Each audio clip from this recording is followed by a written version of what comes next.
Getting started in Fallout 4 can be an overwhelming task, even for the most seasoned Vault Hunter. Thankfully, we've journeyed deep into the wasteland and come up with this handy starter guide to ease you into the daunting task of survival.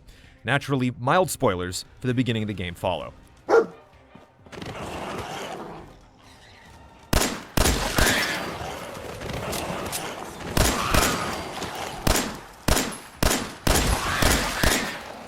After the fairly linear intro, you'll be free to explore and wander the wasteland as you see fit. When you wake up, make sure you open the cryopod directly in front of you to pick up a valuable wedding ring.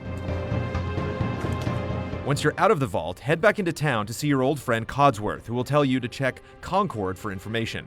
Before you make your way there, be sure to explore the town for supplies. There are plenty of crafting materials, medical supplies, and ammunition in the houses, so take the time to explore thoroughly before moving on.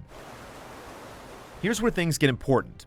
To the south of the town, across the radiated waters, lies a small pod with much-needed medical supplies. The corpse lying next to the pod has an army helmet that offers 10 damage resistance. While it's certainly not a legendary item, it should help with protection in the early hours of exploration. Continue further south along the hill into the ranger's cabin to discover a wasteland survival guide that permanently reduces incoming melee damage by 5%.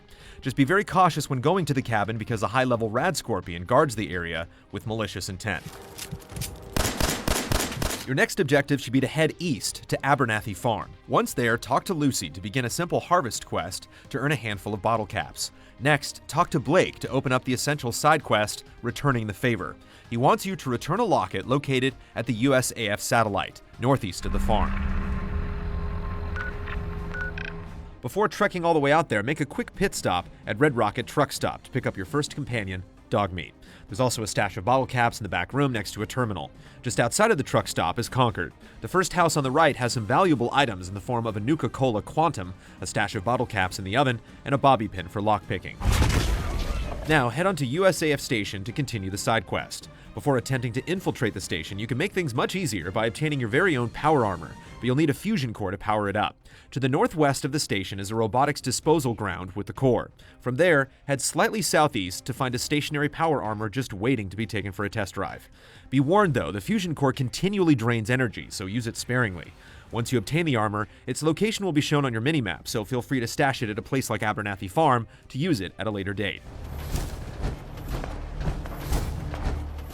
Once inside the station, there's a terminal that can be hacked to disable security and unlock doors to valuable items, so consider putting a perk point into Hacker. Once the den is cleared and the locker is secure, head back to Abernathy Farm and give Blake the good news. Completing the quest gives you a huge amount of XP, nearly a level and a half, and grants access to the workbenches around the farm. By now, you should have a nice head start on the main quest line and be ready for impending threats at Concord and beyond. The rest is in your hands now, but stay tuned to GameTrailers in the coming weeks to see tons of Fallout 4 coverage. Hey boy, think you can find something for me?